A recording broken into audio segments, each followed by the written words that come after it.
Welcome back to Miss Donna Reads.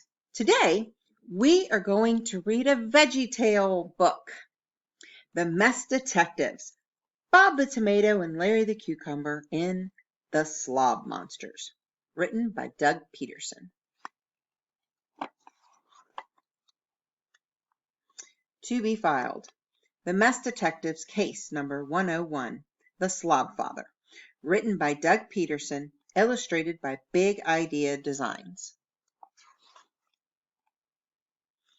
Still waiting to be filed. Speak the truth to one another.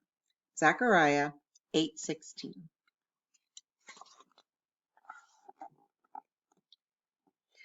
Ladies and gentlemen, the story you are about to read is silly. The names have been changed to protect the serious. My name is Larry the Cucumber, private detective, and my partner is Bob the Tomato. He carries a badge. I carry a badger. Don't ask why. Bob and I are not your usual detectives. We look into messes, not crimes. Yeah, you heard right. Spills, clutter, trash, litter, all kinds of messes. You might say we are mess detectives. This is our story.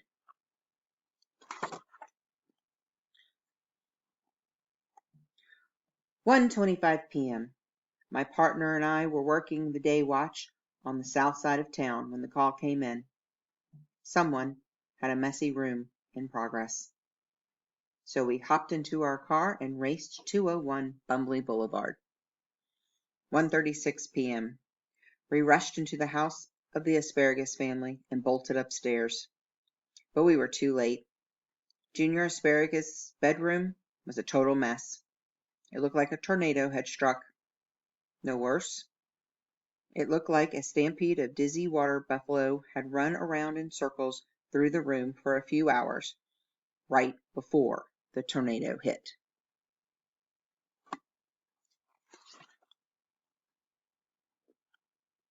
There were clothes everywhere.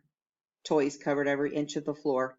Junior Asparagus, a little guy in a bright blue hat, sat in the corner, his eyes wide with shock. "My name is Detective Larry, and this is my partner Bob," I said to Junior. "He carries a badge. I carry a badger. Don't ask why." "What happened here, Junior?" asked Bob. It was a good question. Why didn't I think of it? As I pulled out my notepad, the boy's eyes darted to the right and to the left. He looked nervous. I made a note of that.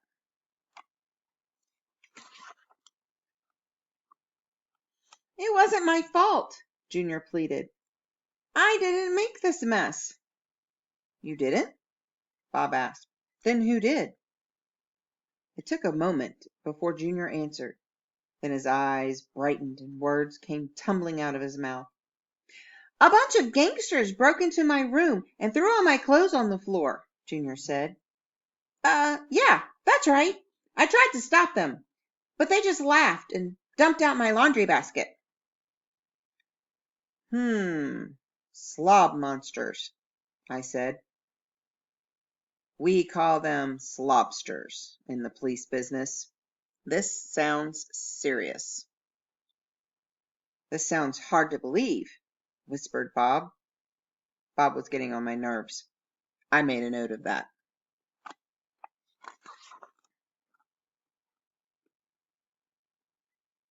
1:45 p.m. We left Junior's messy room and decided to drive back to headquarters to file our report. That's when another call came in. There was trouble again, the Asparagus home. Someone had spilled milk. 1:51 p.m. Bob and I burst through the front door of the Asparagus house. There it was, a huge puddle of milk right next to the kitchen table. Junior stared sadly at the puddle. His mother stood next to him, talking to him about the mess.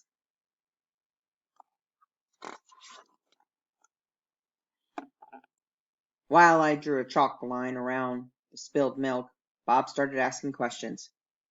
"What happened?" he asked Mom Asparagus, who began telling us all about her day. "Just the facts, ma'am. Bob added. Drat. I wish I'd said that. I always wanted to say, just the facts, ma'am.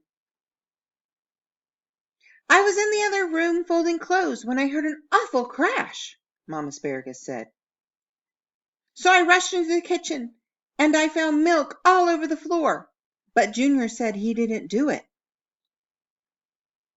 I looked up from my notepad. This sounded interesting. You didn't do it? I asked Junior. Then who did?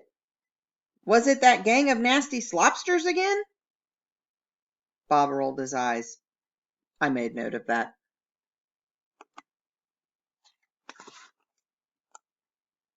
That's right, Junior exclaimed.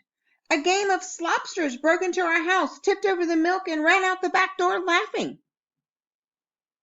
I dusted for fingerprints on the back door. But Bob reminded me that veggies don't have fingers, so I checked for nose prints instead.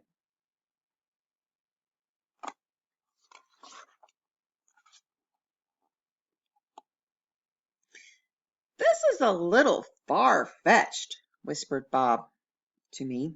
Then he turned to Junior and asked, Did you get a good look at those guys? Junior thought, puzzled and pondered. I think there were 3 of them, he said. The leader was a big zucchini wearing sunglasses and a hat.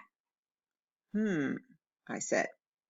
Sounds like the work of the Slobfather. The who? Said Bob. The Slobfather, I said. The mastermind of messes, the kingpin of clutter. I'm surprised you never heard of him, Bob. Bob just shook his head and sighed.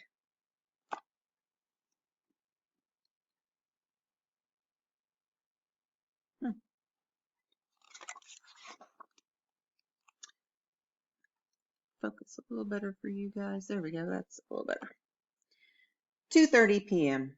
Taking a break from our busy day, Bob and I decided to stop and buy a couple of blueberry slushies. But no sooner had we sat down when we were called back to the asparagus house. Pattern was developing. I made a note of it. 2:37 p.m. I was stunned. I had never seen anything like it before in my life. When we came back to Junior Asparagus' bedroom, all of the toys were gone. Every piece of clothing had been put away. But there was one problem. A big problem. Something very large had been shoved underneath the rug in Junior's room. The rug had a big bump in the middle that stuck up like a mini mountain range. I should know. I tripped over it.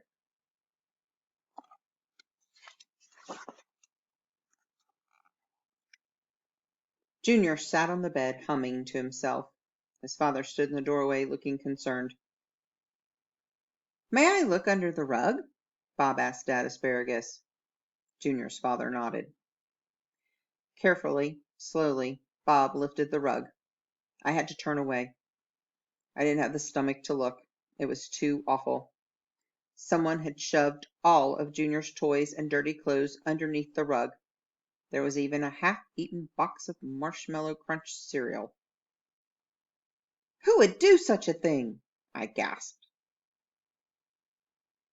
The Slopsters did it, Junior insisted. The Slopsters came into my room when I was cleaning it up, and they shoved everything underneath the rug. I tried to stop them, but I couldn't. That's terrible, I said. The Slobfather must be stopped.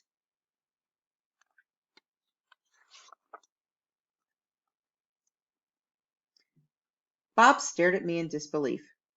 Larry, don't you get it? He said. There are no slob mobsters. Slopsters, you mean? There are no slopsters, Larry. Then who made the mess in Junior's room? I said.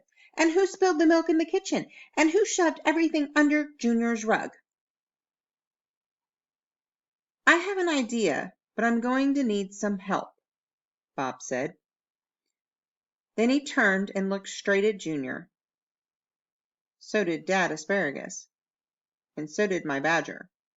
I thought I might as well look at Junior too. Don't ask me why. Junior, are you sure there isn't anything else you'd like to tell us? Asked Bob. Isn't it time to face the truth?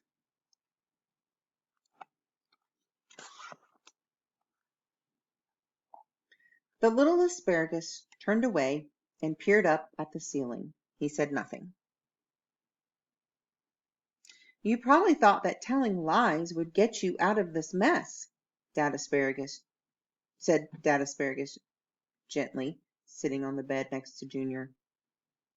But trying to hide the truth by lying is like trying to shove all your things under the rug. It doesn't work. Telling lies just makes an even bigger mess. Lies hurt everyone, including the person who tells them, added Bob. If you tell lies all the time, people will have a hard time trusting you. I made a note of that. Are you sure you don't have something else you'd like to say? Bob asked Junior again. Junior let out a big sigh. Then all of a sudden, he broke down.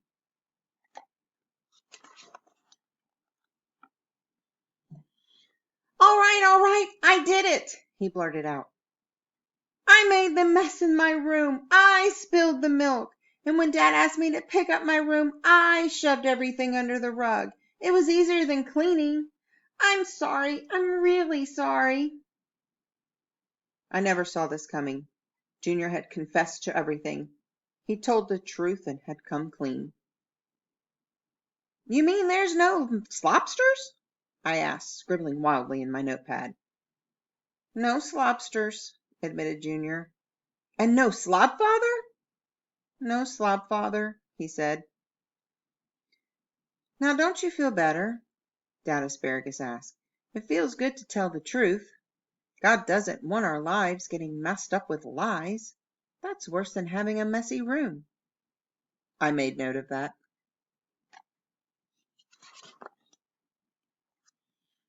I'm glad I told the truth, but now everyone is mad at me, Junior admitted. Junior, you did what God wants by telling the truth, so I forgive you, his dad told him. Junior's eyes went wide with surprise. You forgive me? Does that mean I won't get punished? Well, I didn't say that, Dad Asparagus smiled. You still have to face the consequences for lying. While you clean up this mess, you'll have to miss your favorite TV show. But I still love you, and God does too. 3:15 p.m. As we left the asparagus house, Junior was getting big hugs from his mom and dad.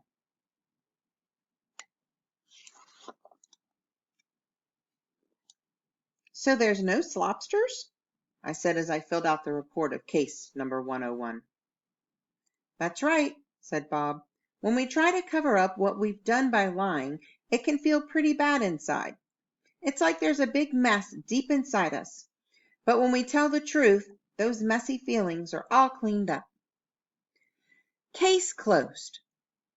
Tears of joy came to my eyes, and I blew my nose with a mighty honk.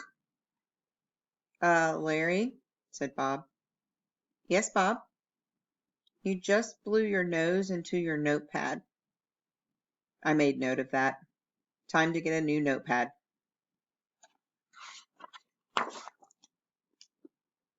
The end. I hope you enjoyed the Mess Detectives, the Veggie Tales, Bob the Tomato and Larry the Cucumber, and the Slobfather. My girls grew up watching Veggie Tales. We love Veggie Tales. We still have all of our Veggie Tale VHSs. So, even though we don't have anything to play them on. But, you know, if you like this story, you would love the Veggie Tale stories, especially because they have music in them and the songs are easy to pick up and sing, and we love them. We love Veggie Tales. Even at the age of 21 and 22 that my girls are, they still love them. All right, guys, next time on Miss Donna Reads. I'll see ya.